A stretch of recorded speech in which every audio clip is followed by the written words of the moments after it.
Komið þið sæl, ég heiti Sigrún Helga og í þessu myndbandi ætlum við að fjalla um línulega atkvæðagreiningu í tölfræði frá grunni. Við ætlum að fjalla um ályktanir í atkvæðagreiningu. Þið hafið núna séð að línulega atkvæðagreining fjallar um það að nota jöfnu beinna línu til þess að meta samband á milli svarbreytu og skýribreytu. Nú ætlum við að setja þetta í samhengi við það sem við höfum áður lært um ályktunartölfræði.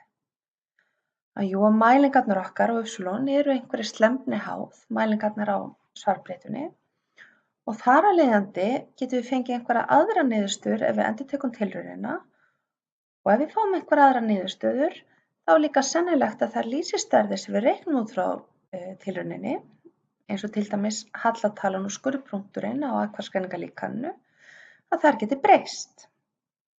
Þar af leiðandi viljum við líka geta reiknað öryggisbil eða framkvæmt tilgátupróf fyrir atkvæðaslínuna sem við erum að meta.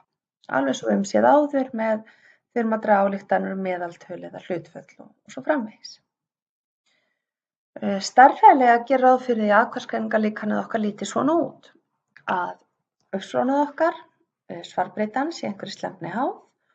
Það megi lýsa sambandi svarbreytunar og skýribreytunar x með jöfnu beinna línu og óvissunni í mælingunum megi lýsa með slembistærð sem við köllum epsilon.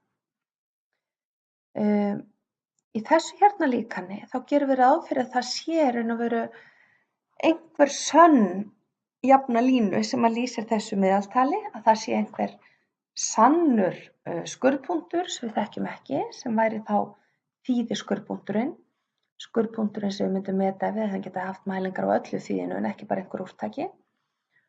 Og sömuleiðis erum við þá með einhverja sanna þýðis hallatölu.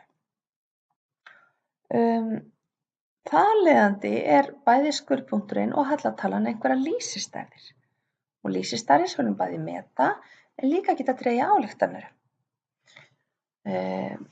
Við metum þessar tvær lýsistærðir með því að beita aðferðaminnstu kvadratargögnum okkar, en ég ætla líka að segja ykkur frá nokkrum öryggisbilum og tilgátuprófum sem við viljum geta reiknað.